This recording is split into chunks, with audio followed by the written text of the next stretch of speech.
Antes de hacer una propuesta, hay que hacer un diagnóstico. Si usted va a hacer una propuesta del sistema de pensiones, tiene que diagnosticarlo. O sea, cuáles son los problemas que tiene, porque la propuesta es para resolver problemas. Es para resolver problemas. Entonces el documento tiene dos partes, el diagnóstico y la salida. La salida no es viable políticamente. Bukele no va a hacer nada de lo que nosotros propongamos. Lo tenemos claro. Y si no está claro, pregúntenle a la diputada Claudia. En estos días presentó una propuesta y le dijeron que no y dijo, no la dejaron hablar. Y le dice ella al presidente de la asamblea, pero esta propuesta que yo traigo es de las comunidades. Y él le dice, aquí no estamos para aprobar nada de lo que usted traiga. Punto. Eso es todo. De manera que esto es para hacer política. Ahora tiene que tener fundamento técnico. Nosotros creemos que la propuesta es correcta. Creemos. Pero necesitaríamos 31 diputados y diputadas que la aprueben. De 60. Mitad más uno. Con eso se resuelve. No existe. Entonces, de todas maneras, hay que tener planteamientos. Hay que tener planteamientos. Que lo apruebe el gobierno o no, ese es otro problema. Igual cuando gobernaba Arena aquí, abundaban la propuesta y Arena la bloqueaba. Pero se hace conciencia. Entonces, ¿cuál es el diagnóstico? Vamos a arrancar. El sistema de pensiones creemos que tiene 3 problemas. Algo adelantamos la vez anterior que estuvimos aquí. Tiene 3 problemas. Tiene un problema de cobertura, que tiene que ver con la cantidad de personas que cotizan. Segundo, las pensiones bajas. Y tercero, un problema financiero. Es un problema del Estado, pero que se va a transferir a la población. Cuando el Estado intente enfrentarlo, se va a convertir en un problema porque posiblemente suban el IVA después de las elecciones para enfrentar el problema financiero. Entonces hay un problema humano, digamos humano, cobertura y pensión, y un problema financiero que se va a convertir en humano también. Entonces, ¿cómo está la cobertura? En el país está cotizando de cada 100 personas que deberían cotizar, 27. O sea, el 27% de la población económicamente activa. ¿Qué es la población económicamente activa? La que está entre 16 años y 60. Y o está trabajando o está buscando empleo. Porque hay una franja en esa edad que no trabaja, pero tampoco busca empleo. Por ejemplo, el viejo Lin. Si el viejo Lin tiene 58 años, no es PEA, porque está preso. Entonces, esa población presa, totalmente discapacitada, no es población económicamente activa, aunque esté en esa franja.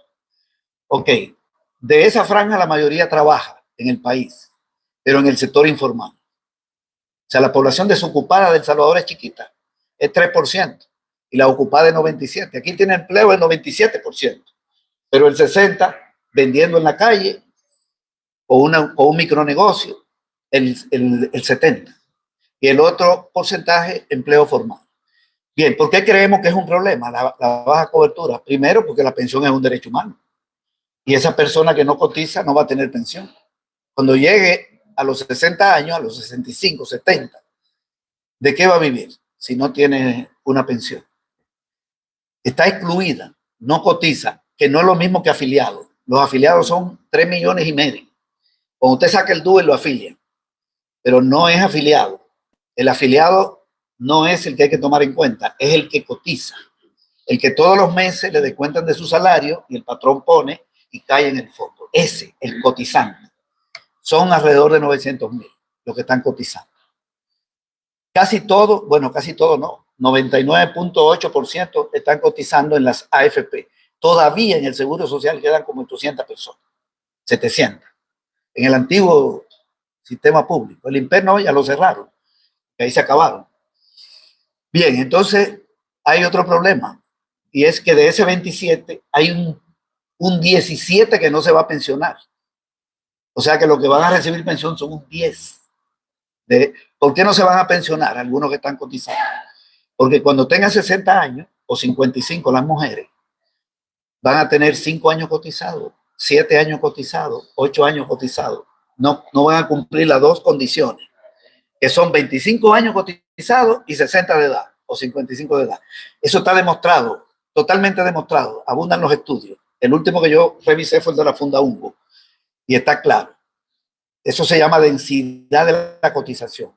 Usted puede cotizar 6 años, pierde el empleo, 10 años después encuentra un empleo, lo pierde 2 años después y ya nunca encuentra empleo. Cuando usted 60 y 8 cotizados, ¿qué va a hacer? Llevarse el dinero, retirar el fondo. Le devuelven el dinero, pero no es pensionado. Por lo tanto, el 90% de la población económicamente activa está excluida de la posibilidad de una pensión. Nosotros consideramos que ese es el principal problema, el primero, el más importante.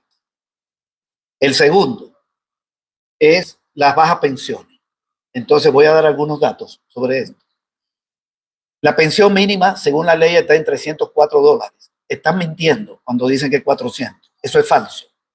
En la ley está clara, el artículo 304. Si yo hoy cumplo 60 años y me voy a pensionar de una AFP, me van a decir, César, usted tiene $50,000 en su fondo. No es poquito. Hay gente que va a tener mucho menos. Me lo van a dividir entre 250. Eso da $200. Me le van a subir el 30%. ¿Cuánto van? 260. Y me calculan un rendimiento. Póngale $30 más. 290. Esa es mi pensión. Y yo le digo, pero yo gano $1,000. Esa es mi pensión. Sí, el 29%. Esa es la tasa de reemplazo. Usted va a reemplazar un salario de 1,000 por una pensión de 290. Pero no se preocupe, que como la mínima está entre 4, el gobierno le va a dar 14. ¿Está bien? Entonces el Ministerio de Hacienda le pasa 14, un problema para el gobierno.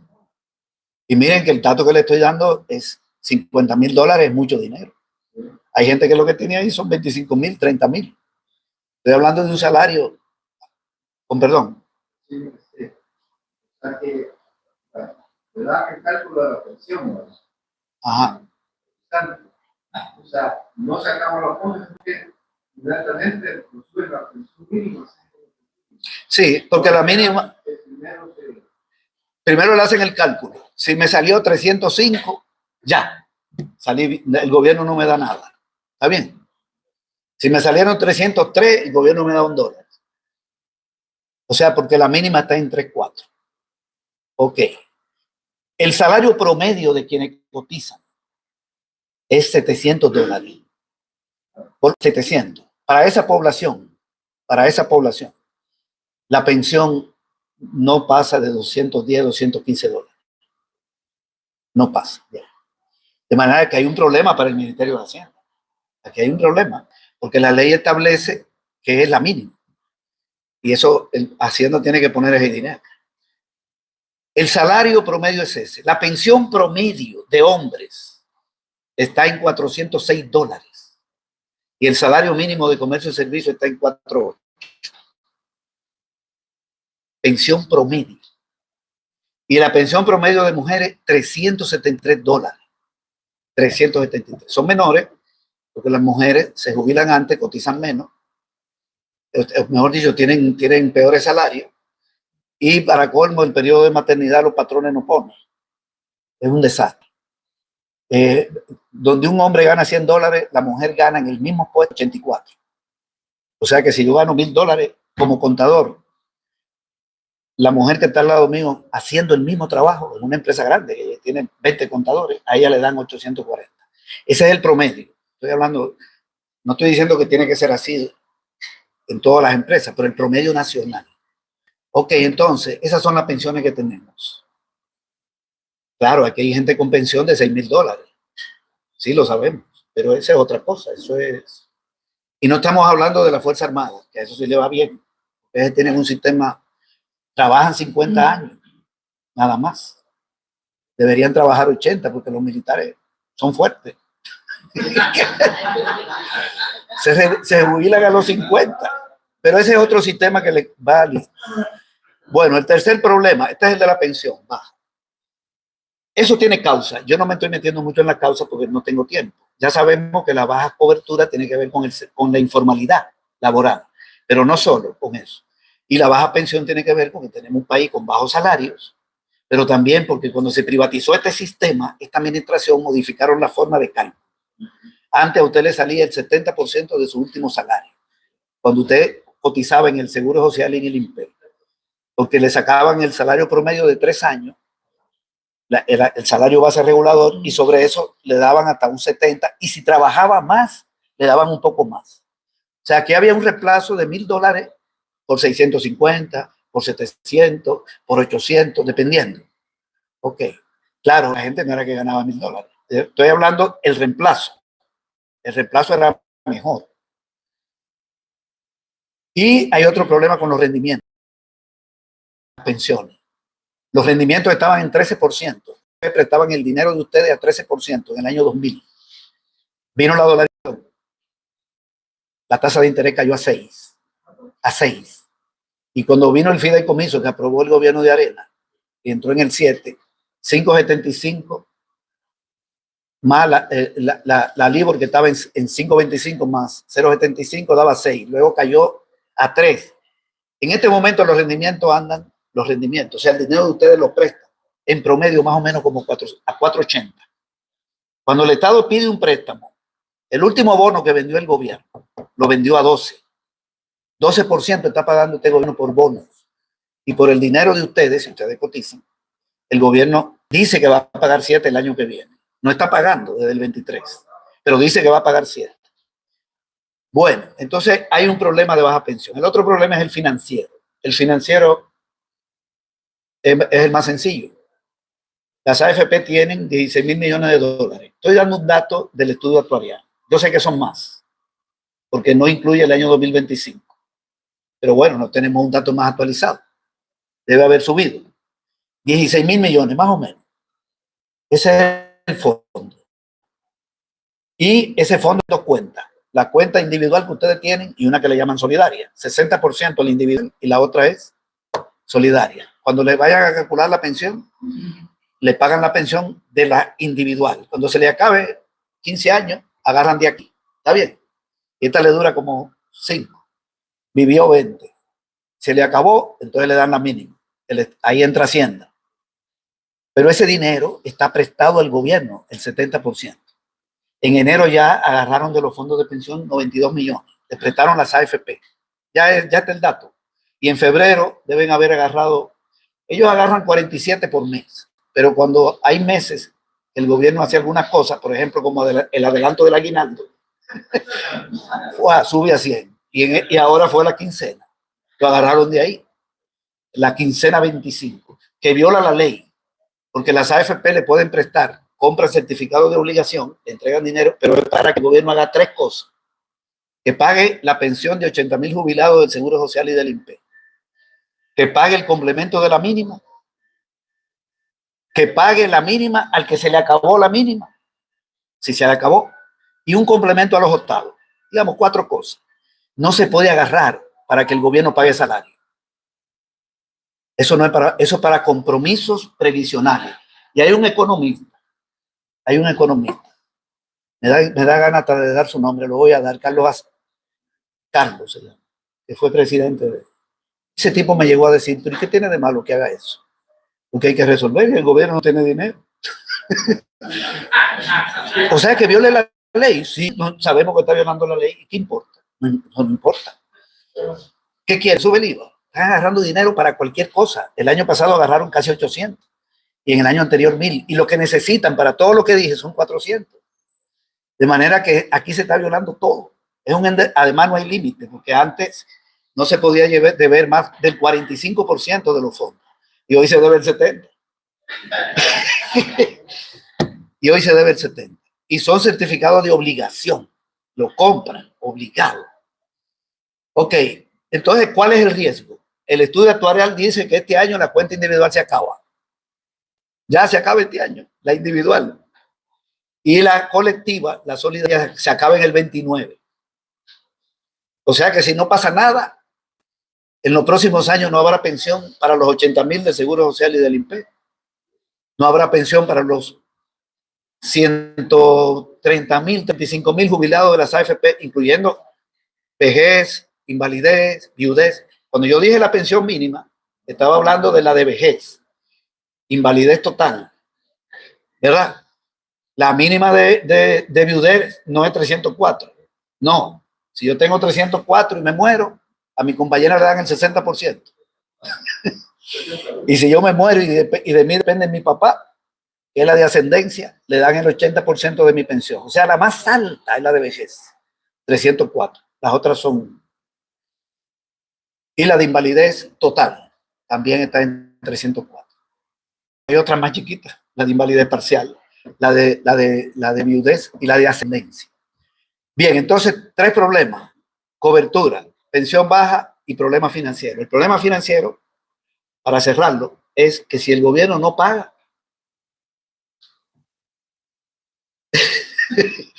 pero hay otro problema, y si paga, ¿de dónde va a sacar el año que viene 700 millones?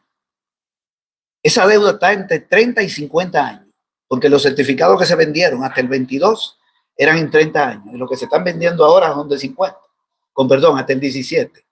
Eran de 30 años y los otros son de 50. Ok, el gobierno tiene que comenzar a pagar el año que viene, dice el gobierno, pero también pueden decidir no pagar. Pero si paga necesita 700 millones. Así es que Alfonso tiene que hacer una propuesta a ver de dónde lo saca. Eso no está en el presupuesto. Ajá. Todas esas cifras, todos estos datos que dan usted no son ilegales, ¿no? Solo la parte donde están ganando dinero para todos. Sí, sí. Vaya, pero lo que dijo antes, eso no es ilegal. No, no es ilegal que la pensión mínima esté entre 4, no es ilegal que solo cotice el 27, no. Esa es la realidad. No es corrupción esa, sino que está dentro de la ley. Yo sobre eso no sé, porque yo sé que, yo sé que las AFP están obligadas a comprar el certificado de obligación. Antes era certificado de inversión. Y no es ilegal porque hay una ley que obliga, hay una ley. Ahora, si están agarrando 1.000 millones cuando necesitan 400, ahí hay una violación. Nosotros sabemos que no necesitan 1.000, sabemos cuánto cuesta eso. Ok, por lo tanto, están agarrando más. Tampoco yo puedo decir que es corrupción. No puedo decir que ese dinero se lo están robando. O sea, no me voy a comprometer con ese juicio, ¿verdad? Pero no deben agarrar ese dinero. Miren, yo quisiera mejor terminar, porque no tenemos mucho tiempo. Digo porque hay compañeros que están levantando la mano. Porque si lo hacemos así, se me va a complicar por el tiempo. La pregunta la vemos al final. Entonces vamos con la propuesta. La propuesta nosotros creemos que debe ser integral. O sea, si hay 3 problemas, hay que tratar de enfrentarlos los 3. Es difícil enfrentarlos los 3. El más difícil es el primero, la cobertura. O sea, cómo incorporar más gente al sistema. Entonces aquí hay 2 planteamientos. Hay 3 planteamientos para esto. El primero es el siguiente. Hay 100,000 personas, y ese dato es real, lo conoce el Ministerio de Hacienda, que trabajan en el sector formal. No estoy hablando de la informalidad. Muchachos jóvenes que trabajan y muchachas en call center, por ejemplo, que trabajan en el sector formal y no le están descontando para las pensiones. No le están descontando. Le descuentan para la seguridad social, por si se enferman. Y llegan a un acuerdo. Además, yo conozco uno de ellos. Tengo testigos que le dijeron, mire, usted gana $400 cuando comenzó a trabajar en un call center. Le vamos a descontar por si se enferma. ¿Le parece? Claro, si puede enfermar, para el seguro social. Y para la AFP, pongámonos de acuerdo. A usted le van a quedar ahí $30. Si no se lo descuento. Y el patrón se ahorra la aportación. Un buen negocio. ¿Y qué le importa al patrón? El muchacho dice, bueno, $30 la leche de mi hijo, o tal vez una caja de cerveza, lo que sea.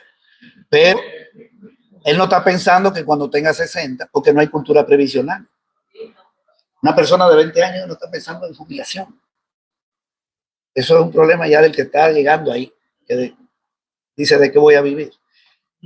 Lo sabe el Ministerio de Hacienda y lo saben desde que estaba Cáceres, lo que yo estoy diciendo. Y Cáceres lo hizo público. Pero jamás se resolvió. Eso es muy sencillo. El Ministerio de Hacienda sabe que Juan Pérez le descuentan para el Seguro Social. Sí, trabaja en tal empresa y no le dé cuenta para la AFP. Entonces, lo que hay es que meter preso al patrón. Punto. Hacer lo que cumpla la ley. Una multa, preso y que cotice. 10 años. Y que pague, porque además ese dinero no llega.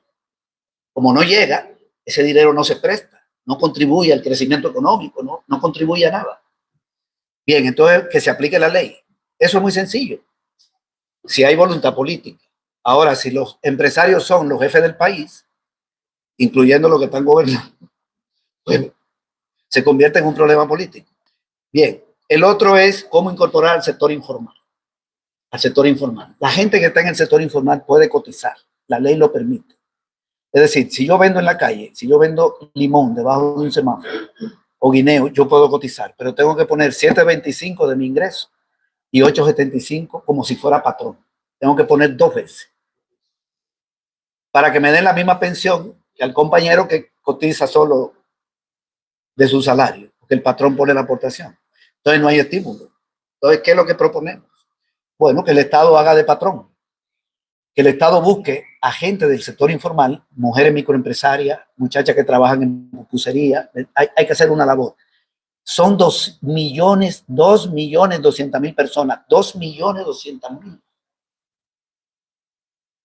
de lo que estamos hablando. En la microempresa trabajan 1.100.000 en la MIPIMES, y la mayoría son informales. Y en la calle venden como 800.000. Entonces, buscar a un sector y decirle, de su ingreso ponga un 5% y le vamos a dar un subsidio de 5. Nosotros hicimos un cálculo de 7.25 y 8.75, pero ese 8.75 era muy fuerte en términos financieros, porque uno puede pensar cualquier cosa, pero hay que hacer los cálculos, si no, no es responsable. Entonces, un subsidio de 5% y que el ingreso mínimo de esa persona sea $400 y el máximo 1.200, 3 salarios mínimos. ¿Por qué? Porque hay gente del sector informal que son millonarios.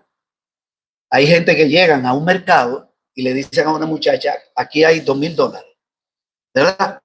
Y en la tarde pasa y ella le da 4.000. Gente que prestamista. Entonces, si el Estado no debe subsidiar a un prestamista, ¿verdad? Tiene que ser gente que tenga ingresos más o menos por ahí.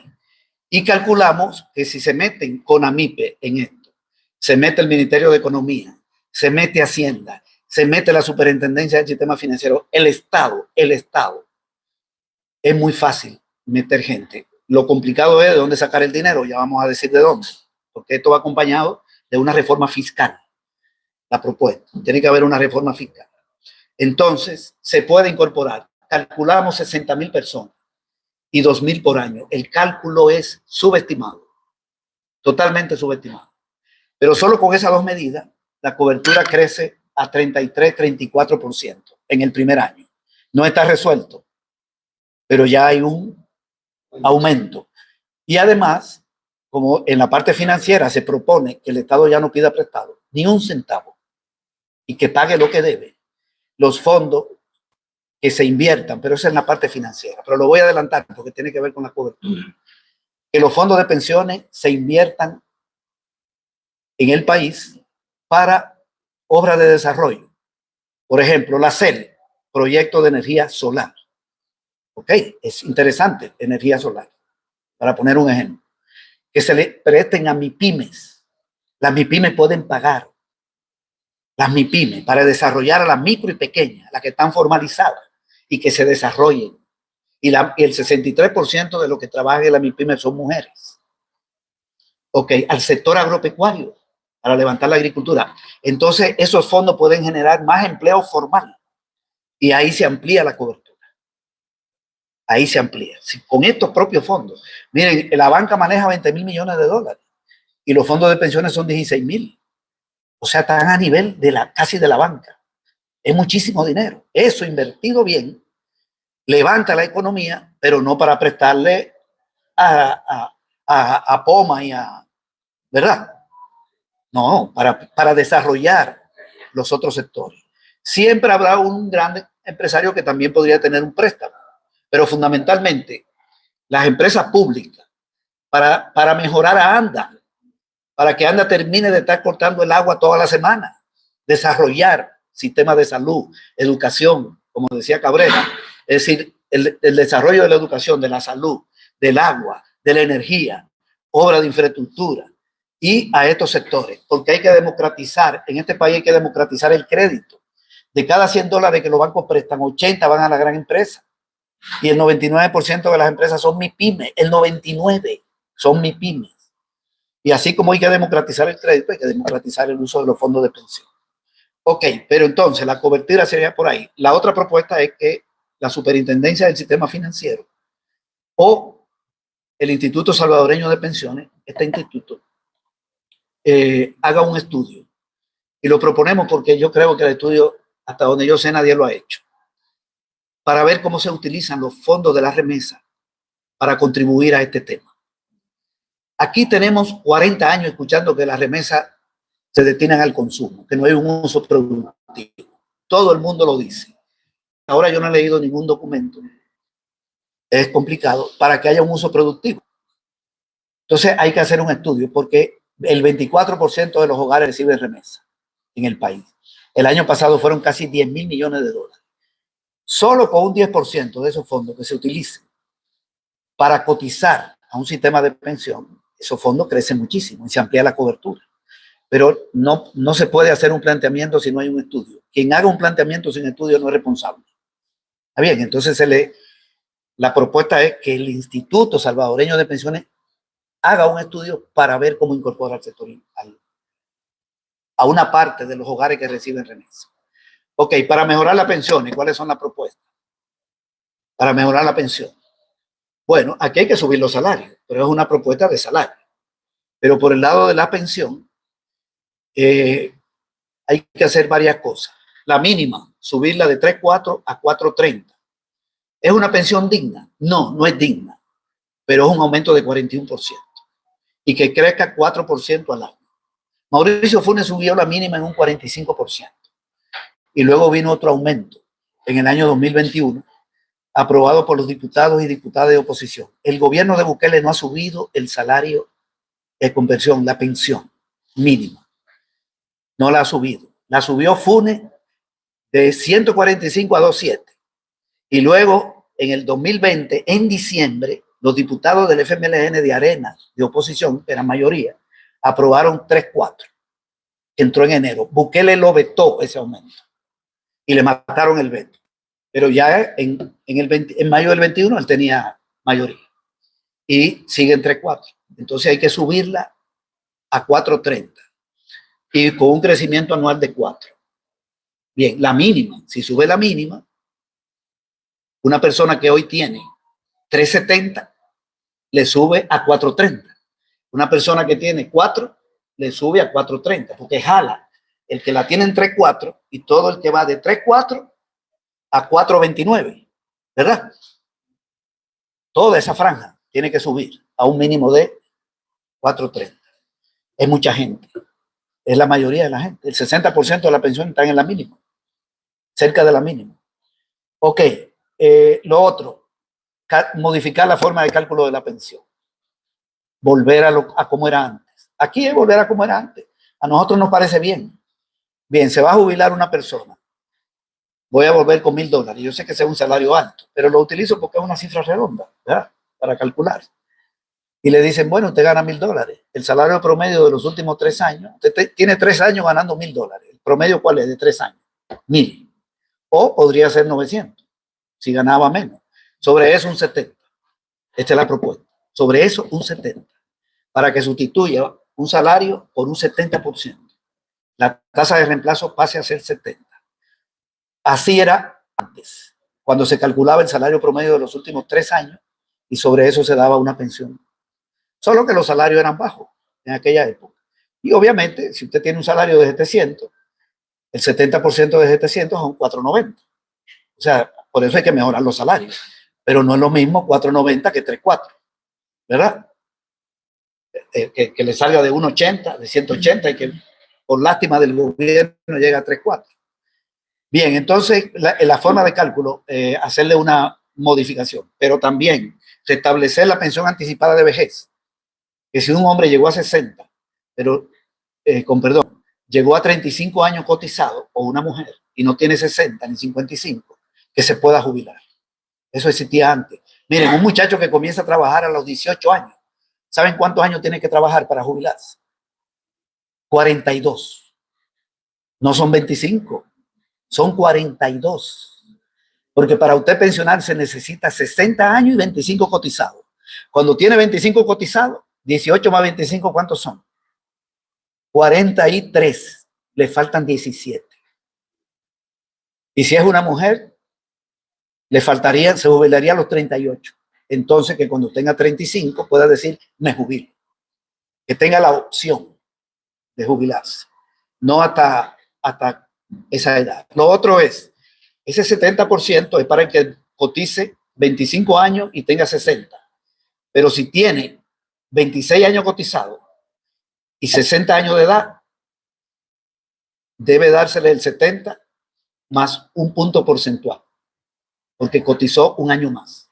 2 años más, otro punto porcentual. No es justo que si yo trabajo y tengo $1,000 y trabajé 25 años, me den 700, y Patricio, que trabajó 30 y tiene $1,000, le den 700, ¿verdad?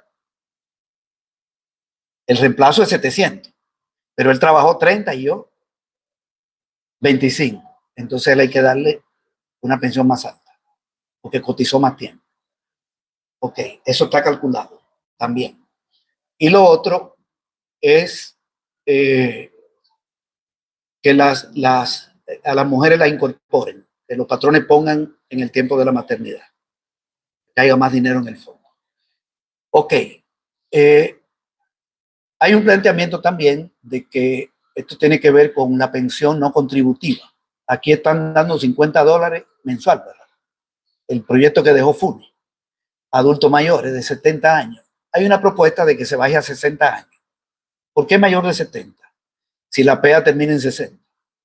Entonces mayores de 60 en pobreza extrema y que sean 100. Ok, ¿eso saca a la gente del hoyo? No, pero hay una mejoría. Y que eso pueda ir aumentando. Y que pase a ser 50,000 personas. Pero eso lo va a pagar el Ministerio de Hacienda. Eso no sale del fondo de pensión, sino que es la pensión no contributiva. No sale de la cotización. Ok, para enfrentar el problema financiero, ¿cuáles son las propuestas? Primero, tal vez debí comenzar con esto. Desaparecen las AFP, Sistema Público de Pensión. Fuera las AFP. Un ente público administra los fondos. Ese ente público ya existe, que es el Instituto Salvadoreño de Pensión. Es una institución del Estado. Ok, entonces, una institución del Estado puede administrar los fondos sin lucro, sin ganancia, pero sin pérdida. Sin pérdida. Porque si lo administra, bueno, entonces si se lo roban, hay que tomar medidas, porque el dinero suyo se lo puede robar el Estado o se lo puede robar la empresa privada. Tenemos que tomar una decisión. ¿Queremos desmantelar al Estado? ¿Somos neoliberales? Y que lo público pase a ser privado. ¿Vendemos ANTA? ¿Vendemos la CEL? ¿O no somos neoliberales y queremos fortalecer lo público? Esa es una decisión. Esa es una decisión. El neoliberalismo es muy sencillo. Se hacen muchos rollos los economistas. El neoliberalismo es debilitar la esfera pública. Eso es todo. Es una doctrina económica que plantea debilitar la esfera pública. Entonces los neoliberales llegaron aquí con arena y privatizaron 26 empresas. ¿Cuáles fueron las 26? No las voy a mencionar todas, pero privatizaron los ingenios, la distribución de energía, las telecomunicaciones, los bancos, la administración de los fondos de pensiones. Ok, ¿qué queremos? ¿Que los bancos sean del Estado o que sean de cristianos?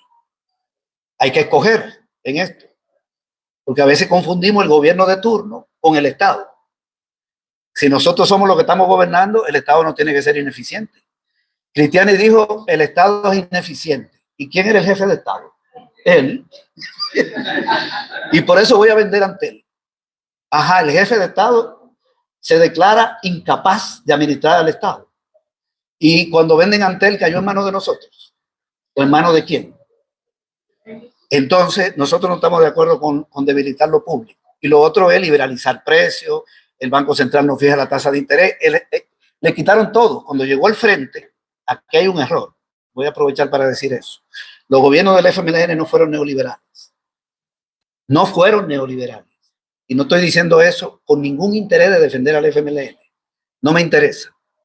No fueron neoliberales porque no se siguió debilitando la esfera pública, sino que se fortaleció la esfera pública. Quien fortalece la esfera pública no es neoliberal. Una cosa es que lo que Arena dejó hecho no lo puede revertir, pero otra cosa es continuar con el programa neoliberal. Le voy a poner un ejemplo. Cristiani fue el primer presidente de Arena. ¿Qué privatizó? La banca. Ok. Cerró el IRA, el IBU, hizo privatizaciones. Privatizó Petrocel, la zona franca de San Bartolo. Llegó Calderón Sol. ¿Paró la privatización? No. Continuó con Antel, la distribución de energía, los fondos de pensiones. Llegó Paco, hasta la placa, privatizó Paco, hasta el DUI privatizado. Bien, entonces ahí tuve una continuidad de un programa neoliberal. Arena le quita Cristiani el impuesto al patrimonio, baja la renta de las empresas de 35 a 25, quita el impuesto al patrimonio y nos clava el IVA.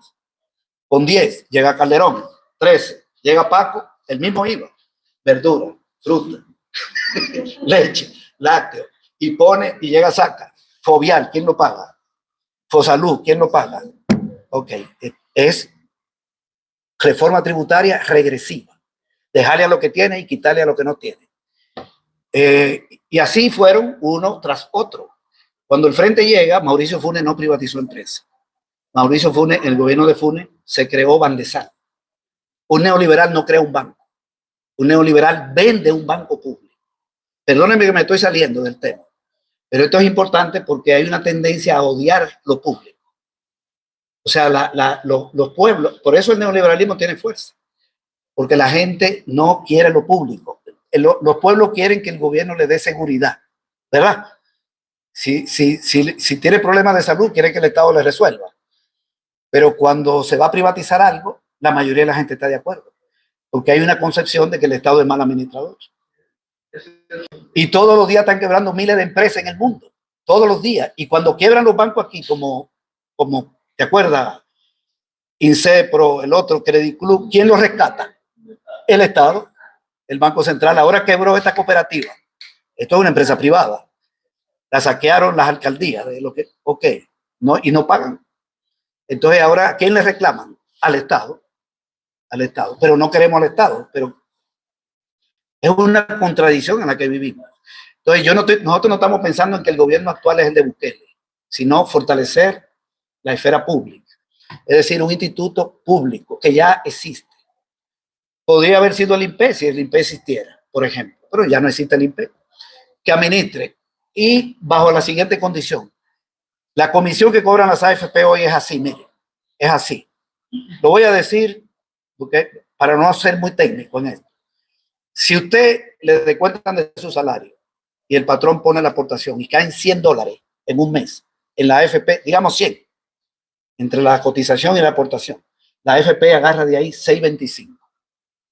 Esa es la comisión, 6.25, que es el 1% de 16. Ok, 6.25. Y quedan ahí, ¿cuánto? El dinero no sube, sino que baja. No es un banco, que cuando usted pone dinero le dan un interés. No, la AFP lo baja. Y luego quedan ahí 93.75. Eso lo prestan. Y los intereses que genere no son de la AFP, son suyos. Ellas sacan su ganancia, su costo administrativo y su ganancia. Es el único negocio del mundo que no puede quebrar, salvo que no haya cotizante, porque la ganancia está asegurada. Patricio me dice, César, administrame $1,000. Y yo le digo, pero te quito 100. Ya está asegurada. El banco tiene riesgo, porque el banco presta, y si no recupera el crédito, le está pagando al ahorrante 4 y tiene que recuperar el crédito, porque está pagando 4 y presta 12. Pero la AFP no, el que inventó la AFP superior a Newton, que era, hasta donde yo sabía, la persona más inteligente, dicen que ha habido. Pero el que creó la AFP, que es un chileno, lo superó. No es un negocio capitalista, porque los negocios capitalistas tienen riesgo. Esto es otra cosa, hay que hacer otra investigación. ¿De dónde salió eso?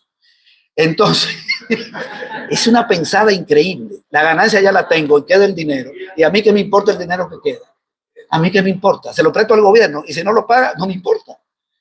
Y si lo presto a 6, a usted le conviene que lo presten a 12. Si lo presta a 12, le da igual. Si lo presta a 1, le da igual. Si no lo presta, le da igual. Y si lo presta y no lo pagan, le da igual. Porque todos los meses están cayendo dinero y cotización. ¿Saben cuánto agarraron el año pasado de comisión? 108 millones de dólares. 108. Y la ganancia fueron 39, porque hay un gasto administrativo y le pagaron al impuesto al gobierno, 17 millones. ¿De quién fueran esos 108 millones si lo hubiera administrado el Instituto Salvadoreño? El cálculo que nosotros tenemos es que la comisión puede ser $1.25, no 6.25. O sea que con 17 millones de todos esos fondos, solo con 17, los fondos que cayeron fueron como 1.400 y ellas agarraron 108. Fueron más de 1.000, ellas agarraron 108. Un instituto público agarraba 17. ¿Cuánto quedarían ahí para la gente? Porque es dinero de la gente. 108 menos 17. Estamos hablando de 91 millones. ¿Y dónde están esos 91? 39 la ganancia de las AFP, una póliza de seguro, 17 millones del gobierno, porque hay impuestos sobre la ganancia. Entonces, no tiene que pagar impuestos, pero tiene que cubrir el gasto, porque esa oficina tiene agua, energía, luz, empleados, tiene que pagar salario. Ok, entonces, solo eso ya sube la pensión, incluso en un sistema como el de hoy, porque habría más fondos en su cuenta. Bien, entonces, ente público sin fines de lucro, con una comisión chiquitita para cubrir el gasto administrativo. Lo otro, que el Estado no pida prestado. Ya, ni un centavo más. Y que comience a pagar y pague en 25 años todo ese dinero. Ese dinero en este momento son 11.333 millones. 11.333. Bukele lo encontró en 5.071. Yo me sé no 5.070, 5.071. Así fue, como se lo dejaron. 3 gobiernos y él ya lo tiene en 11.333. Y yo sé que ya está más alto porque ya agarraron en febrero y yo no estoy dando el dato de febrero. O sea que está en 11.400. Bien, entonces que eso lo pague en 25 años con amortización e intereses a 7%. Y que el resto del fondo se preste a 6. Fíjense que es un cálculo modesto. Ese dinero se puede prestar mejor de 6. Pero hicimos esos cálculos para hacer una proyección financiera. Ok. El año que viene caerían de inmediato 700 millones. Al año siguiente, o sea, habría un montón de dinero cayendo en el fondo. Y si se amplía la cobertura, más dinero cae en el fondo. Si esos 100.000 cotizan, hay más dinero en el fondo. Si metemos al sector informal, hay más dinero. El Estado paga, hay más dinero. Baja la comisión, más dinero. O sea, el fondo sube bastante. Y luego, para cerrar, hicimos una proyección financiera. Calculamos que la población cotizante suba 1% anual. Está creciendo a 1,6. Lo estamos poniendo en 1, subestimado. Ok. Segundo, que ese dinero se preste a 6, salvo el que está pagando el gobierno. Debe pagarlo a 7, pero el resto a 6. Hicimos un cálculo de eso por el lado de los ingresos, que son las cotizaciones y los rendimientos. Y por el lado de los gastos, ¿cuánto cuesta el aumento de la mínima? Son 145 millones. ¿Cuánto cuesta el subsidio de 5% a 60.000? 21 millones de dólares. Eso es lo que cuesta, 21.5 millones. A 60.000, pero puede ir subiendo. Y el Estado necesita pagar los 700, pero al mismo tiempo el Estado necesita 400 millones, 500, para pagar la pensión del Seguro Social, del INPE, la mínima, el complemento de la mínima, etc. Porque ya no lo va a pedir de ahí. Estamos diciendo que no lo va a pedir de ahí. Entonces necesita 7 más 5 son 1.200 millones. El aumento de la mínima, 145. La otra llega a 1.400 millones, necesita el Estado. 1.400. Entonces proponemos una reforma fiscal. Creemos que si una reforma fiscal, la reforma de pensiones, no resuelve ninguno de los tres problemas. No se va a resolver aumentando la edad de cotización.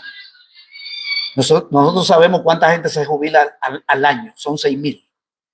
Con un salario promedio de $700, esos son 8 millones al año.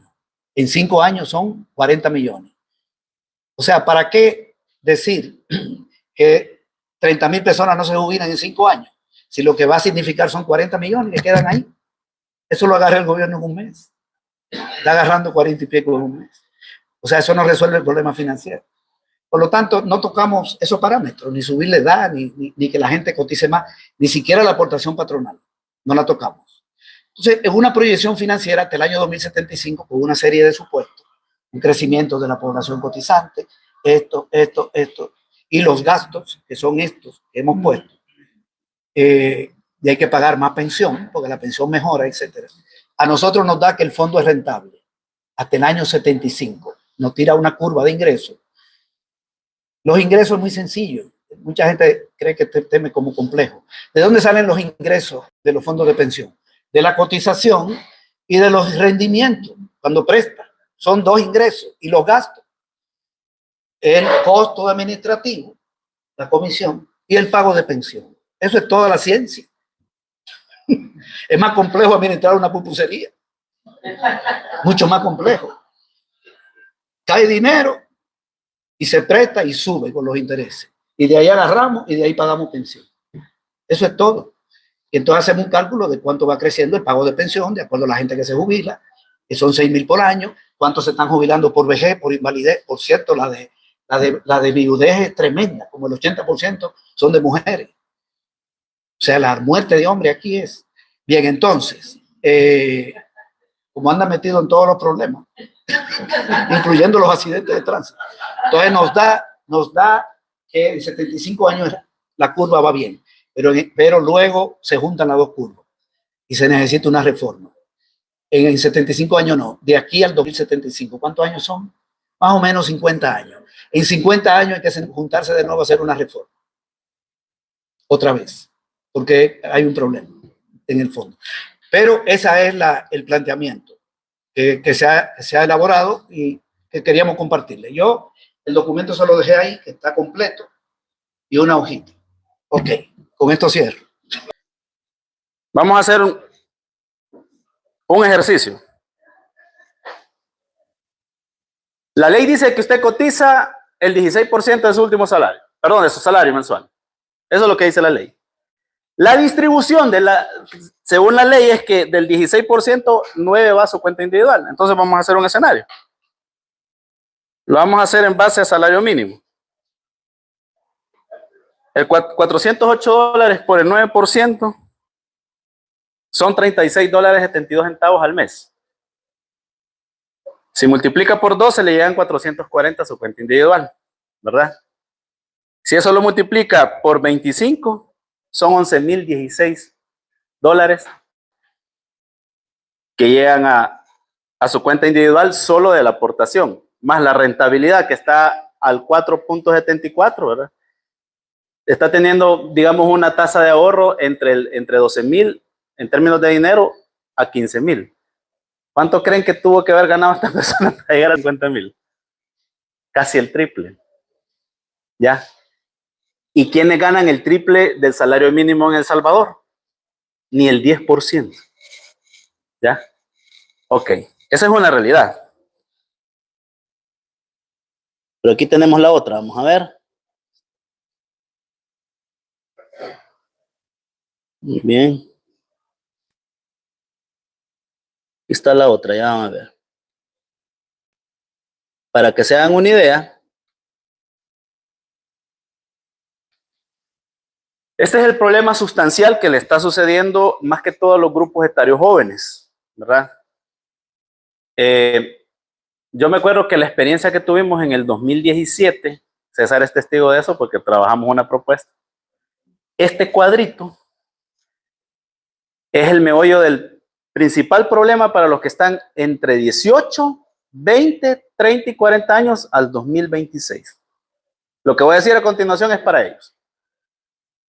En el 787, en el artículo 79, que es el primer transitorio de ese decreto, dice que los jóvenes iban a transitar a una tasa de ahorro acumulada en el tiempo por un valor del 11.10%, ¿verdad?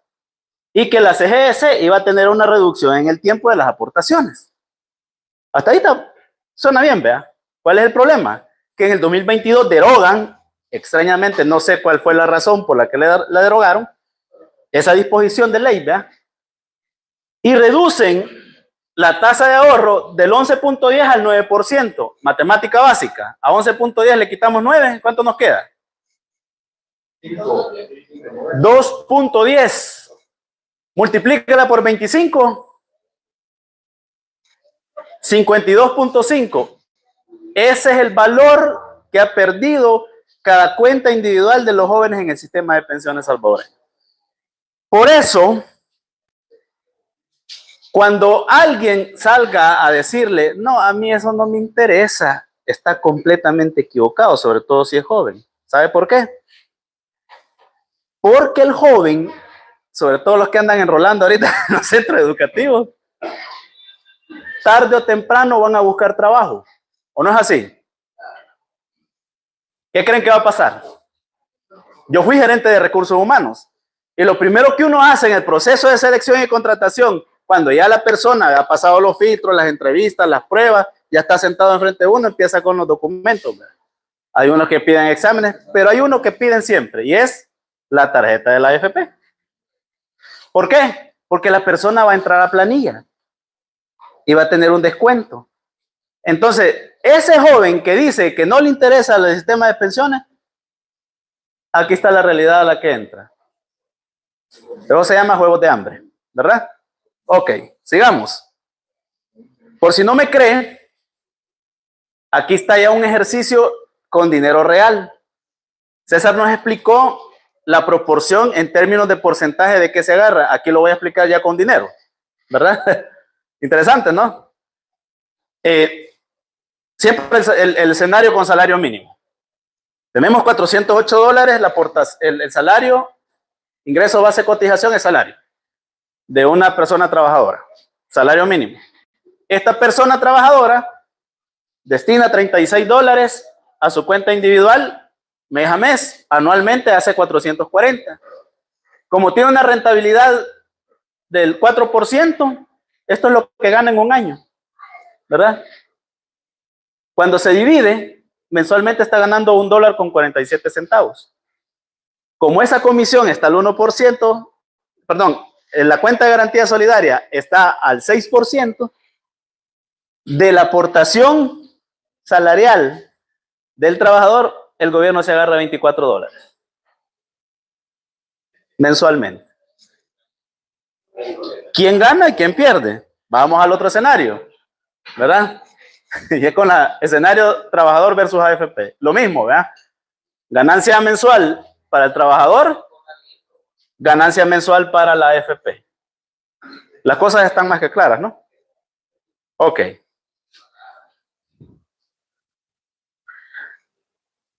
Con esos escenarios, nosotros lo que tratamos de hacer es, y nos propusimos, elaborar un análisis, un estudio actuarial, más bien dicho, que nos arroja algunos resultados interesantes.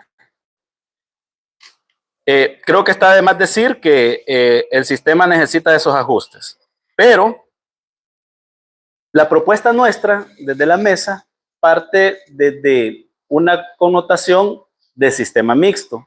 Voy a dar dos razones. La primera de ellas es que en los procesos de reforma que se han dado en los últimos 30 años, las experiencias apuntan a un sistema mixto. Ahora, ¿cuál es el problema? Y ese fue también una situación que nos topamos en el 2017. César no me deja mentir tampoco, que los sistemas mixtos dependerá de la coyuntura política en la que se esté y la correlación a la que se pueda lograr para que estos sean realmente efectivos en el tiempo. Y es que, según la doctrina de la seguridad social, los sistemas mixtos pueden ir en dos vías. Un sistema mixto rígido que es en base a un pilar de reparto, llamémosle así, que mantiene un número determinado de salarios que cotizan ahí y un excedente que se va a una cuenta individual, ¿verdad? Cuando hicimos la propuesta en el 2017, nos fuimos por la siguiente vía, que es la que visibiliza más el rostro humano y se llama sistema mixto complementario. Ahí fue donde surgió el INAS, ¿te acuerdas? El Instituto Nacional Autónomo de Previsión Social, que por cierto algunos malos sindicalistas lo retomaron y lo dañaron como su bandera, pero bueno, esa es historia aparte. El punto es este, que los sistemas mixtos complementarios lo que hacen es que en efecto buscan visibilizar más el rostro humano en tanto que puede dejar la administración del modelo de pensiones en manos públicas. ¿Por qué no? ¿Verdad? Y en este caso nosotros como mesa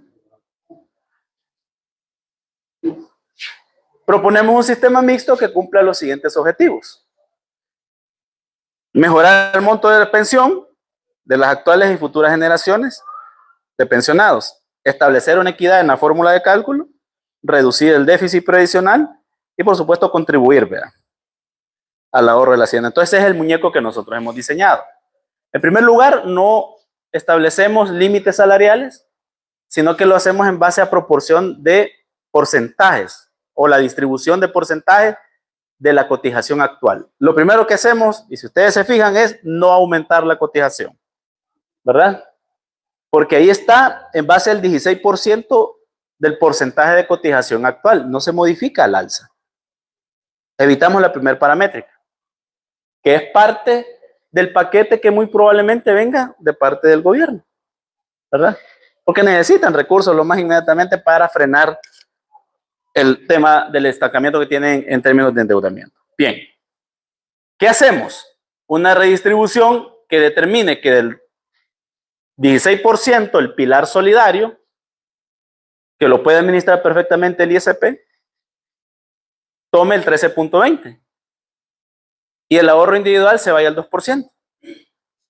Si se fijan, en comparaciones con lo que tenemos actualmente, de entrada, solo en un pilar hay más ahorro para el trabajador. Solo en uno, ¿verdad? Porque actualmente está el 9%, si lo vamos a ver desde ese punto de vista. Quiero hacer un paréntesis. Yo tuve una crítica hace poco sobre este muñeco que están viendo de un supuesto formador de FEPADE. Se me olvida, un Carlos tal, no sé qué, que me decía, o sea que usted cree que el principio de redistribución de la riqueza mejora los ingresos de una nación y la calidad de vida. No, señor. Lo que mejora es la dinámica de ingresos en el momento actual de un sistema. Para mejorar la calidad de vida de un ser humano en plenitud, usted necesita hacer reformas al sistema y el modelo económico, ¿ya? Porque esto solo es una parte de la realidad, ¿ya? O sea, lo que estamos buscando es resolver un problema puntual, punto. 2, me dijo, el problema es que está resolviendo ahorita la situación, pero tirando la crisis más adelante. Ok, ¿en base a qué lo dice? Bueno, que esto genera, en términos generales, lo que se conoce como déficit previsional o deuda implícita. Sí, le dije. Pero el problema es el siguiente, que es una cuestión de concepción. Nosotros apuntamos a un modelo y una reforma de modelo una reforma estructural del diseño de modelo, y lo que usted está apuntando es a mantener un negocio. Porque la crítica que me hacía es que le estábamos dando dinero al Estado. Entonces estaba manteniendo la postura de defender un negocio. Lo que decía César, o sos neoliberal, ¿verdad? O no lo sos. Punto. Entonces, partiendo de ahí, vemos que el principio de redistribución de los ingresos que tiene este muñeco permite que el trabajador logre aspirar a un mejor ahorro en comparación actual. Bien. 15.20. El resto se va a la comisión. ¿Por qué ponemos 0.8? Bueno, porque es una sola institución, agarra el 0.8. Pero si son dos, 0.40. Baja. ¿Verdad? Y los resultados son que el porcentaje total de las cotizaciones calculado sobre la base del salario declarado se repartirá entre el régimen de capitalización el régimen de reparto y la comisión que pueden cobrar o ambas o una sola institución. Se modifican los beneficios para las personas que cotizaron hasta 1998 en el sistema antiguo por el riesgo de invalidez y muerte, y este lo asume el pilar solidario. Y ahí está la fórmula de cálculo base, ¿verdad? Se reconocen los derechos que se establecieron en su momento cuando se hace el diseño de modelo allá por 1998 para el tema de los certificados de traspaso complementario, porque son personas que ya están pensionadas, ¿sí? Estas personas que ya están pensionadas tienen derechos adquiridos. Y la ley mandata que esos se tienen que respetar según el 52 de la Constitución, que los derechos establecidos para los trabajadores son de carácter irrenunciable. ¿Ok? Técnicamente estos son los parámetros, ¿verdad? El 40% para la pensión del pilar solidario por los primeros 10 años y 1% por cada año adicional, teniendo hasta un techo del 60%. En condiciones actuales, César tiene un dato del 29%. CS Riesgo el año antepasado dijo que somos el tercer peor país en materia de pensiones. Solo nos supera Haití y Bolivia, con el 33% de tasa de reemplazo promedio. Bueno, compare el 60 con el 33, ¿qué tiene más? ¿Verdad? Para empezar. Pero por el otro lado tiene el 25%, lo cual puede hacerle llegar al 85%. Segunda coincidencia con los compañeros del bloque. Aumentamos las pensiones. ¿O no? Ok. Otro parámetro interesante. Y aquí confirmamos que nosotros no tocamos paramétricas en cuanto a edad de retiro y a tiempo de servicio. Usted lo está viendo ahí. Las personas se van 55 años, mujeres, 60 años, hombres. ¿Verdad? Con 25 años de tiempo de servicio. ¿Verdad? ¿Por qué ponemos un 1% de aumento al salario? Porque precisamente el salario básico regulador es el que permite que hagamos la fórmula al final de la vida laboral, y este puede ser revalorizado. La cuestión aquí es que hay que determinar la sustentabilidad de los ingresos de las personas, empezando en su vida laboral y por supuesto que continúe durante su vida pasiva. Pero de nada sirve, porque acuérdense el dato. Tenemos el 78% de salarios que están abajo de $500, ¿ya?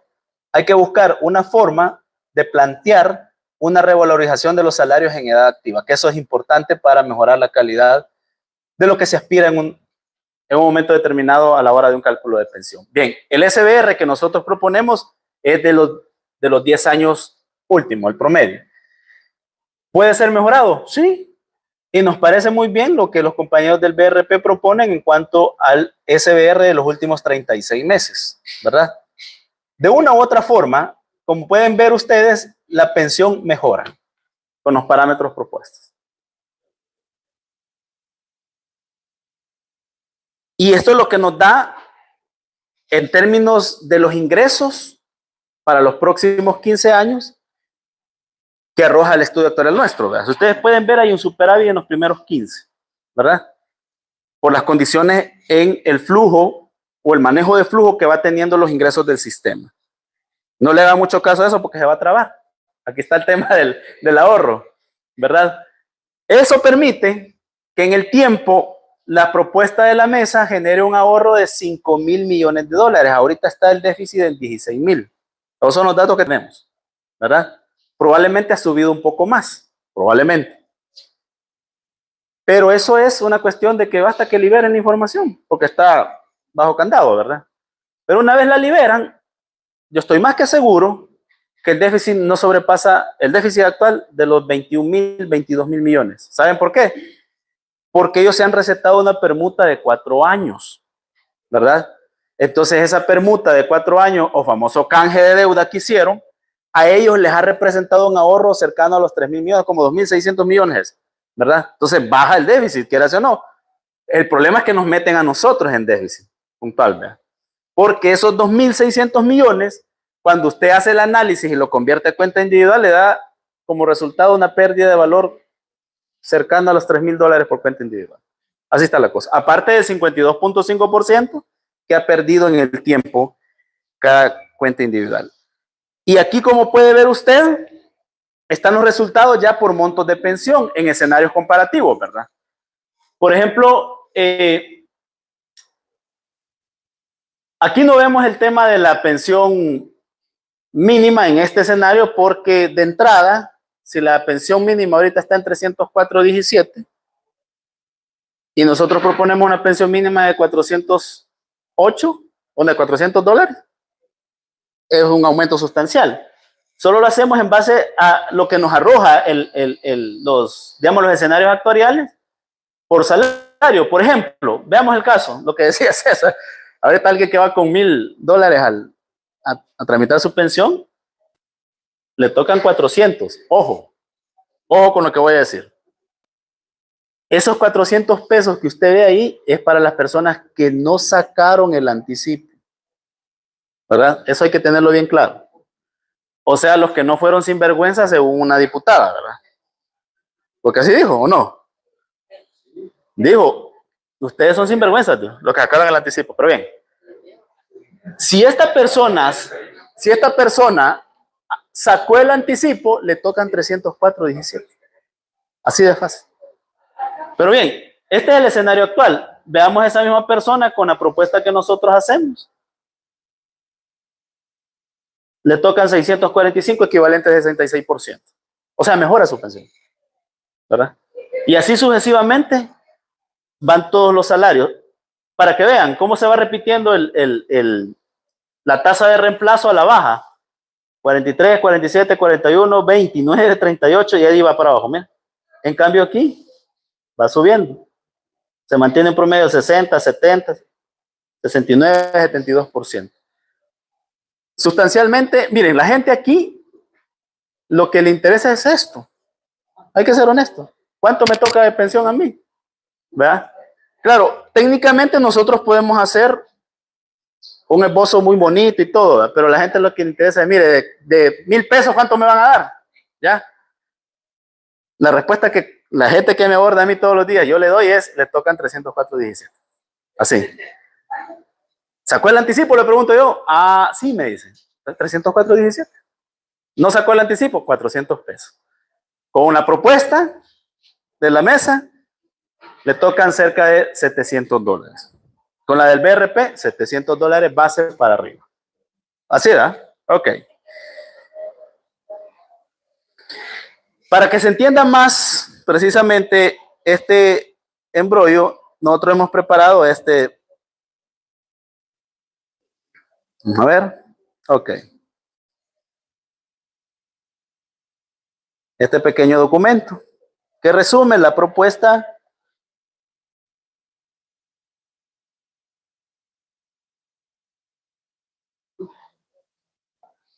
de la siguiente manera, vamos a ver.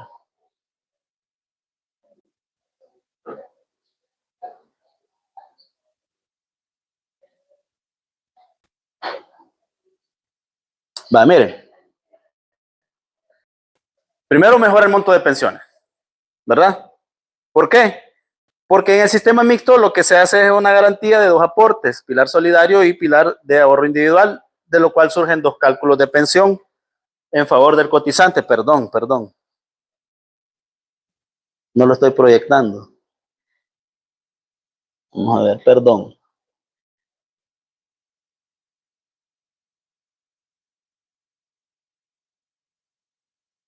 Ahí está. Muy bien.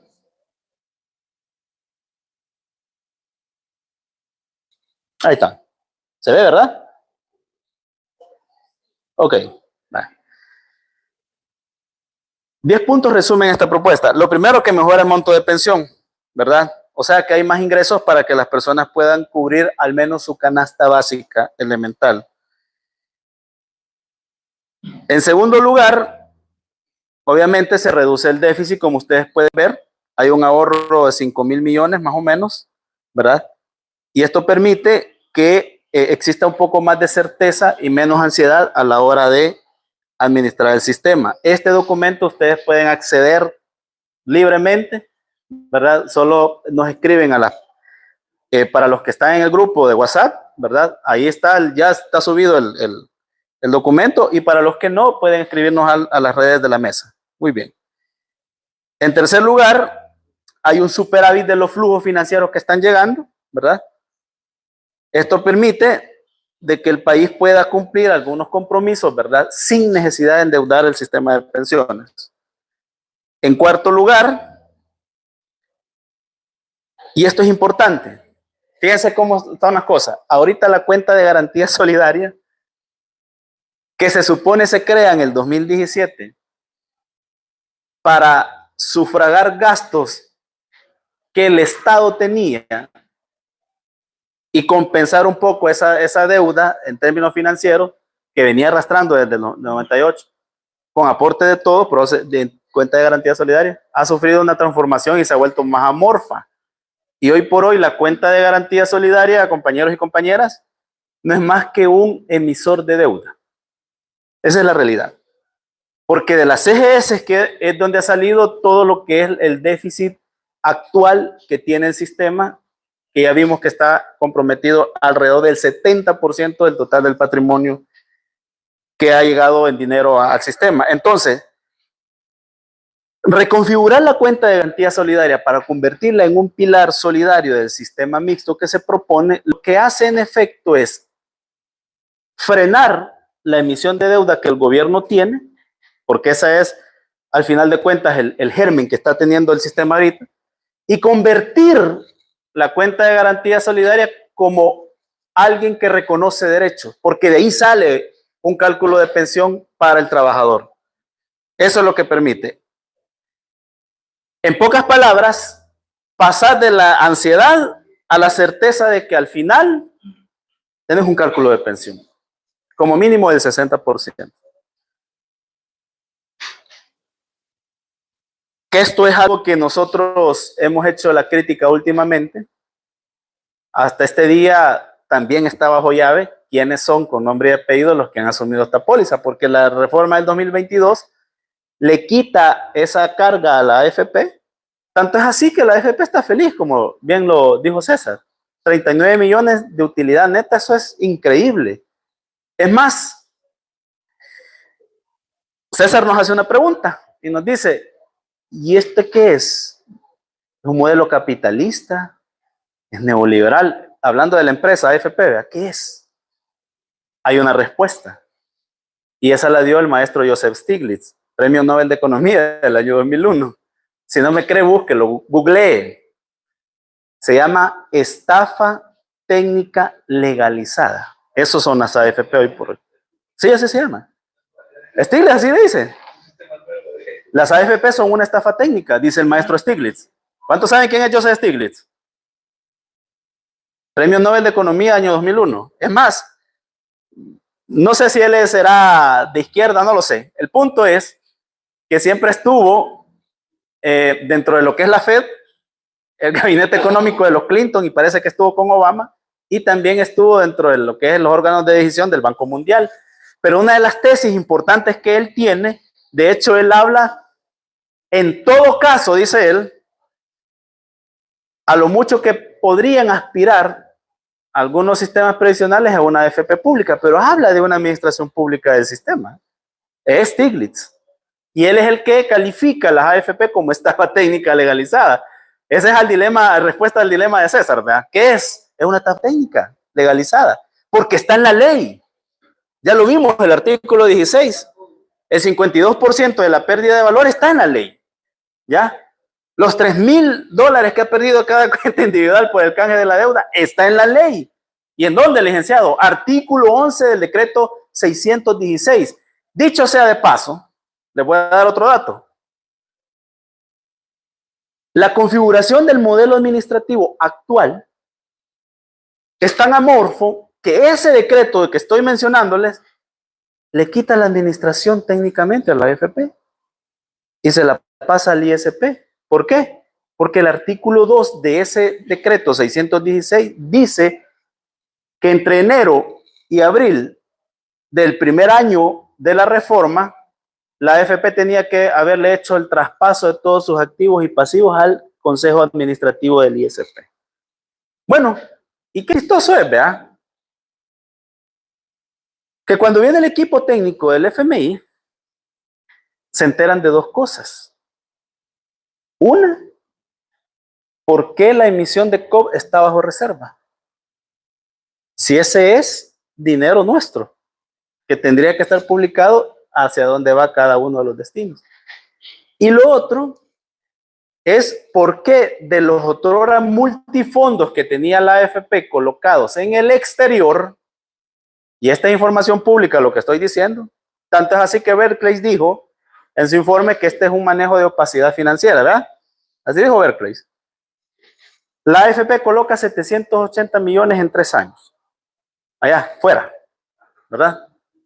Y eso estaba reservado para un multifondo que se conoce como especial retiro.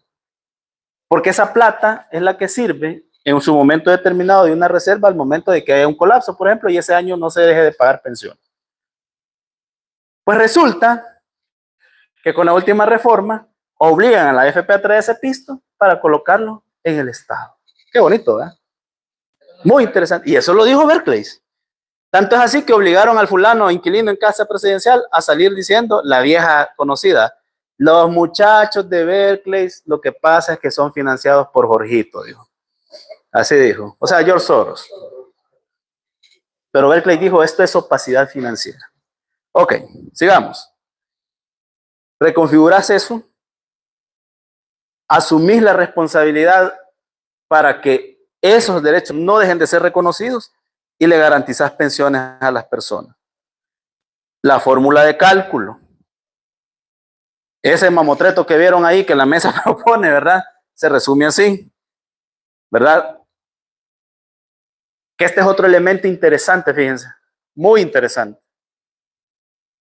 De hecho, cuando después del decreto 787, que se aprobó el 29 de septiembre de ese año, vino Eduardo Melinsky a hacer un análisis de la decisión que se tomó entonces.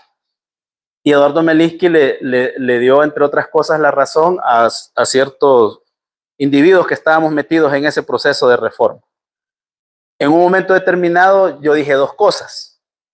Uno, que habían algunos beneficios otorgados con el 787 que parecían más un dulce envenenado que otra cosa, pero también que la fórmula de cálculo que se dejó en el decreto 787, que sigue siendo la misma que acabamos de ver, establece ciudadanos de primera, segunda, tercera y cuarta categoría. ¿No me cree? Bueno, el grupo de los optados al sistema, ¿verdad? Que son todos aquellos que nacieron hasta el 15 de abril del 62 para atrás, se divide en dos, optados A y optados B. Esto le gusta al maestro Juan José, yo sé. Entonces, pero lo voy a aclarar para que vea cómo es que el rostro humano aquí desaparece, ¿verdad? Los optados A son las famosas y benditas pensiones VIP, porque son los pensionados del decreto 1217, ¿te acordás? Que se supone que se trasladaron a la AFP porque su pensión iba a ser mejor, ¿eh? Pero se dan cuenta a enero del 2001, cuando cumplen los requisitos, les pegan el trancazo. No, señor, si su tasa de reemplazo no va a superar el 60%. ¿Qué? Si en el INPE me podían haber garantizado el 80, el 85 o más. No, aquí están las reglas. Entonces viene Paquito, ¿ve? Al que dicen que se murió, y a través de la mente brillante del señor Manuel Enrique Heinz, le dice, mira, esos votos no los perdás, le dice. Créales un decretito. Que no es más que hay una revalorización de la tasa de reemplazo durante los años subsiguientes hasta hacerlas llegar como que si estos se hubiesen pensionado en el sistema público, estando en la AFP. ¿Cuántos hay ahí? 20,000 personas. Ahí hay. Esos son los registros que están actualmente y que tenemos nosotros. 20,000. Claro, muchos de ellos ya murieron. Hoy son pensiones de sobrevivencia. Pero el valor de esas pensiones de sobrevivencia es alta en comparación al promedio de las que quedan asignadas hoy. Después de este grupo está el grupo de los optados B. que son todos aquellos que no entraron en los beneficios del decreto 1217, sino que son a partir de los beneficios establecidos en el decreto 100, ¿verdad? Y a estos, qué bonito, ¿verdad? La tasa de reemplazo entre el 2006, que es el de año de decreto 100, al 2017 anduvo en torno al 70-71%, la tasa de reemplazo, o sea, el monto de pensión. Cuando se aprueba el decreto 1217 en el artículo 193, ahí dice, mire señor, ya su tasa de reemplazo no va a ser del 71, del 55%. Y le ponen el techo de pensión máxima de $2,000. Así quedó en el 2017. Y ahora, en el 2022, a esos fulanos les bajan del 55% al 33%, los octavos. ¿Cuál es el problema? Que el resto somos obligados al sistema. Es decir, somos todos aquellos que nacimos después del 15 de abril de 1962 para acá. Que también hay dos grupos ahí, obligados A y obligados B. Los obligados A son todos aquellos que cotizaron un puchito, ¿verdad? Antes de que surgieran las AFP, ya sea en el INPEP o en la UPIS, que por cierto ambas instituciones ya desaparecieron, ¿verdad? Entonces a esto se les da el reconocimiento del famoso certificado de traspaso, es decir, va a la historia laboral, después de revisarlo, estoy de acuerdo, ven, pum, lo firma, llega a la AFP y eso se traduce en dinero, ese es el certificado de traspaso, ¿ok? Para el grupo de los obligados A, la tasa de reemplazo en promedio, hasta antes del 2022, anduvo en torno al 38-39%, hombres. Y andaba en torno al 34 al 36% mujeres, ¿ya? Y el golpe fue fatídico cuando a abril del 2018 las primeras mujeres obligadas comenzaron a cumplir los requisitos y empezaban a darse cuenta de la realidad tremenda que tenía el sistema, 2018. Y ahora, en las condiciones actuales, ya lo vamos a ver, en la medida que los años van avanzando, ¿verdad? La tasa de reemplazo va hacia abajo. Tanto es así que a nosotros nos han salido escenarios, por lo menos yo hice el mío, ¿verdad? De mi cálculo de pensión, y a mí me tocaba en el 2064, en las condiciones actuales, retirarme con un salario de $1,000, me tocaba el 19% de tasa de reemplazo, con el modelo actual. Entonces, lo que hace estos nuevos parámetros de fórmula de cálculo es precisamente eso que estoy hablando, eliminar de una vez y por todas esa categorización de ciudadanos que no debería existir en la práctica, porque es completamente contradictoria a lo que la Constitución establece en el artículo 2, que se supone somos todos iguales ante la ley, ¿ya? Entonces, tanto la propuesta de reforma a la fórmula de cálculo que nos expuso César como la nuestra, elimina eso. ¿Ya? 7. El 60%, como lo vimos, del pilar solidario, de monto de pensión, se lo garantiza, y usted puede verlo ahí en la imagen, actualmente, 33%, y con esta propuesta sería el 60%, hay un aumento sustancial, pero no se queda ahí, ¿verdad? Sucede de que se combina, por ser un sistema mixto, con lo que sale del ahorro individual. Entonces, resulta que el beneficio total puede llegar al 85%. Son condiciones completamente favorables, ¿verdad? Para los trabajadores. Y para ir finalizando, pensión mínima. Bien.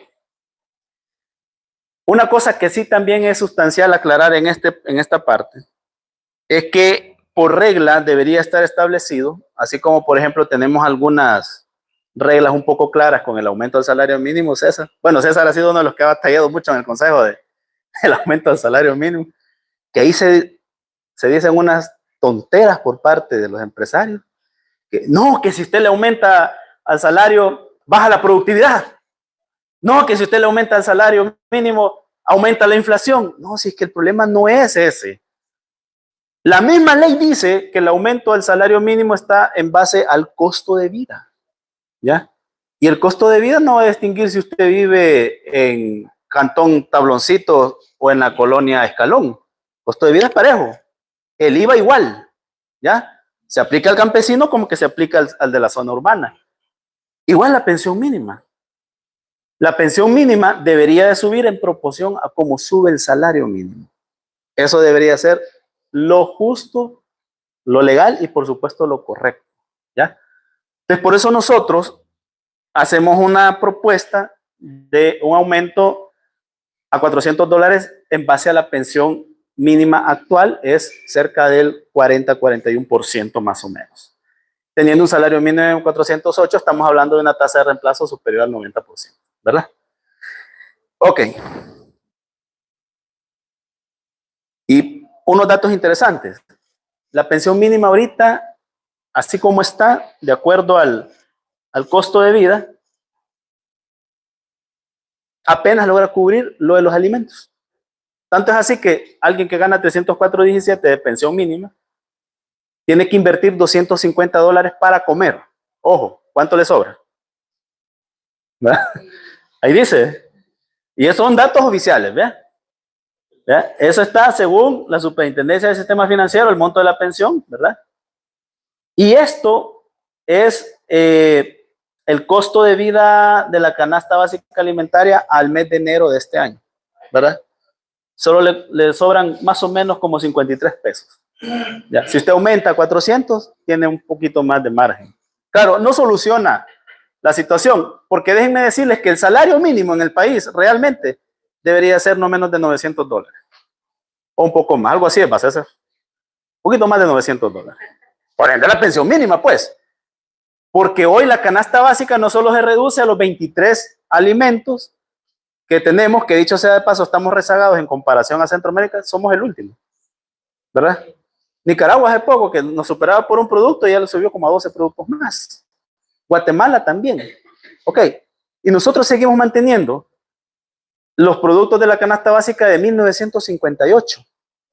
Y además el criterio de diferenciar el aumento al salario mínimo también es de esa época, ¿sabían ustedes? Porque lo que ocupa el gobierno de metodología lo hizo y lo implementó en el 58, porque en aquel entonces, en la zona rural, estaba el granero del país. Entonces se suponía que los costos de los alimentos eran inferiores respecto de la zona urbana. Hoy ya no es así, señores. Hoy es parejo. Entonces eso tiene que cambiar. Ok. Y esto es importante, porque estas preguntas también las hacen. Yo creo que a César ya se las tuvieron que haber hecho. Y yo que me pensioné en el 2022, si suben las pensiones, ¿me van a mejorar a mí también? Es posible. Es posible. ¿Se acuerdan el cuadro que vimos de los montos de pensión?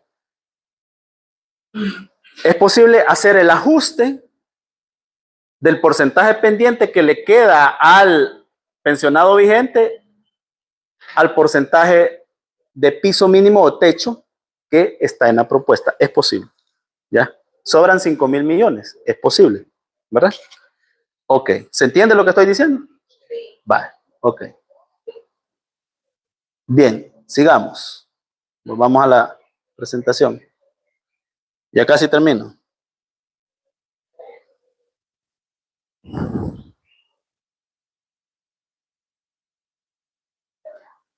Bien, me gusta mucho lo que dice Eduardo Galeano, porque ahí resume lo que es la realidad actualmente en términos de derechos humanos. Hoy por hoy, el trabajo, damas y caballeros, ha dejado de ser un derecho humano y se está convirtiendo en un privilegio humano o un privilegio pocas veces humano. Básicamente esa es la síntesis de Eduardo Galeano y esto es interesante, fíjense, con esto voy a cerrar. Sí es necesario y urgente abordar el tema de la reforma para superar esta crisis previsional de manera seria, ética, profesional, pero sobre todo dándole énfasis a visibilizar el rostro humano. Y yo recojo estos 7 puntos de la coincidencia que tenemos con los compañeros del BRP, ¿ya? Y yo agregaría algo más importante incluso que estas conclusiones. Esta es la oportunidad que tenemos los trabajadores organizados de unirnos. ¿Sabían ustedes que tanto la propuesta de ellos como la nuestra puede traducirse en algo muy interesante? Y no me lo invento yo. ¿verdad? Y yo creo que César está de acuerdo conmigo. Hay un documento de todos conocidos, como dice la jefa Sonia, pero muy violentado, que se llama Constitución de la República de El Salvador. Artículo 46. Dice lo siguiente, y se lo voy a citar para que vean. El Estado propiciará la creación de un banco de propiedad de los trabajadores. Esto es posible. ¿Por qué no el BRP y la mesa se unen y sacan una propuesta de un banco provisional? ¿Sabían ustedes que un banco provisional incluso puede ser más atractivo para incorporar al sector informal? Por una sencillita razón. Todo el que entra es accionista. Aporta a su cuenta de retiro para la vejez. Le dan rentabilidad por la inversión de eso, pero también le dan dividendos. ¿Existe una figura de estas en el mundo? Sí la hay. Y por cierto, es uno de los 5 VIP pensiones del mundo. Sistemas de pensión, de los mejores. Y se llama Fondo Soberano de los Trabajadores de Noruega. Es un banco provisional de administración pública. ¿Por qué nosotros, los trabajadores organizados, no podemos proponer eso? Mi llamado es ese. Ambas propuestas coinciden en muchas cosas. Se pueden transformar en una sola. ¿Ya? Y en cuanto a la incorporación de los informales, que le llaman mal así, por cierto, mal llamados informales, porque de informales no tienen nada, debido a que ellos aportan el 34% de sus ingresos, siendo los más excluidos y hoy los más satanizados y criminalizados por los que toman decisiones hoy por hoy, porque los persiguen. Hay una propuesta que ya se está trabajando desde la mesa, ¿verdad?, para incorporación, y solo les voy a revelar más o menos de qué se trata, y con esto cierro. En cuanto al argumento que decía César, que se topa uno con que aquí los impuestos son vistos así como de manera satánica, ¿va? Uy, cuidadito, que toquemos a la empresa privada. Para esa gente yo les tengo un mensaje. Y no es mensaje de ningún marxista ni nada. ¿Adivinen de quién es? Es del señor Adam Smith, en su libro La riqueza de las naciones. ¿Cuántos saben quién es Adam Smith? Oigan lo que dice Adam Smith sobre los impuestos.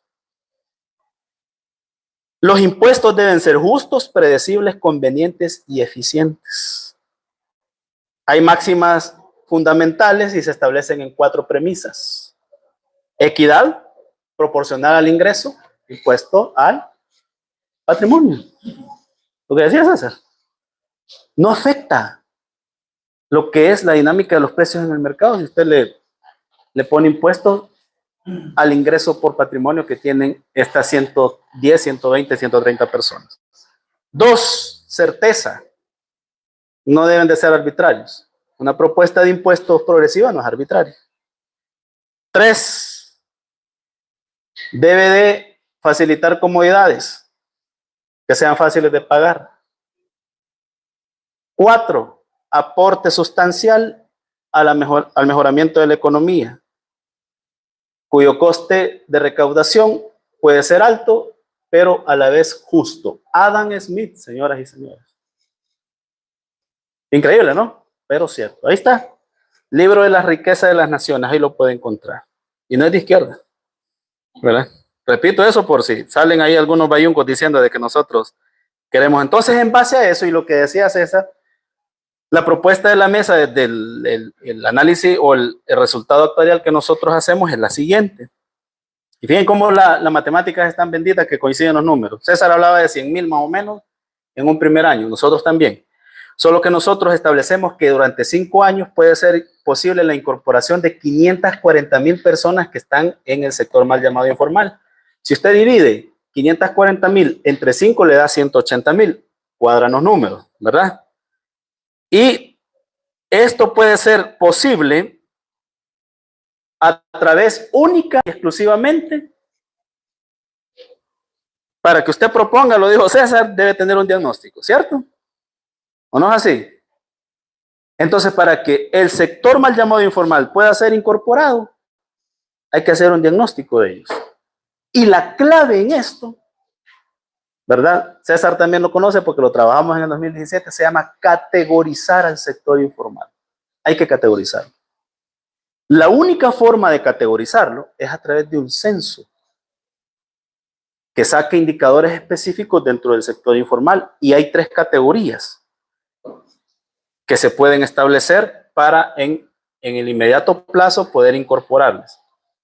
No solo protegerlos en pensiones, sino que de entrada puedan tener protección en salud, como primer incentivo, ¿verdad?, de incorporación. Porque déjeme decirle que usted, ahorita, bien lo dijo César, la ley lo permite, pues. Tanto la ley de pensiones como la ley del Seguro Social, que usted pueda cotizar independiente, pero le toca el 100% de la aportación. No tiene ningún tipo de subsidiariedad. Y esto es importante decirlo. En primer lugar, la primera categoría son los conocidos como trabajos de subsistencia dentro del sector informal. Solo ahí hay casi cerca de unas 300,000 personas. La segunda son pequeños aportantes, es decir, personas que trabajan con algún puesto pequeño en el mercado, que uberean o hacen, ¿cómo se llama?, drivers, o tienen oficios técnicos directos y trabajan por proyectos. Y están los grandes que decía César, que son los que manejan plata, los grandes mayoristas, los grandes distribuidores. Hay muchos de ellos que están en los mercados, los famosos camioneros. Entonces, puede incorporarse de la siguiente manera. Sobre la primera categoría, el aporte podría ser sobre $15. La subsidiariedad del Estado estaría completa a los $15, porque son categorías de subsistencia, ¿verdad? Es bien complicado medir un ingreso promedio para esta gente. Porque si una persona con su canasto, que sale usted, escucha, con la corneta, llevándole el pan, no todos los días gana lo mismo. Ni todos los días gana mucho, ni todos los días gana poco. Es volátil su ingreso, ¿verdad? La segunda categoría puede ser incorporada sobre la base de un aporte de $35. Y el Estado puede subsidiarle de esos $35, $20. Y la última, que son los grandes, sobre un aporte de $60, y el Estado no subsidia porque son los que sí tienen capacidad para pagar. Tenemos una incorporación de 540,000 personas en 5 años para el año 1 de 180,000, lo que representa un aumento de cobertura previsional que podría llegar a un poco más del 38 o 39%. En las 2 categorías de subsidiariedad, el Estado haría un desembolso anual de $24 millones, según el cálculo estimado que nosotros tenemos. Es presupuestado incluso sin hacer recaudación fiscal. 24 millones son presupuestados. ¿De dónde los puede sacar? Quítale la partida de publicidad. Quítale la partida de las Fuerzas Armadas. Sencillo, ¿verdad? La idea es proponer algo y hacer algo. Damas y caballeros, con eso concluimos. Preguntas.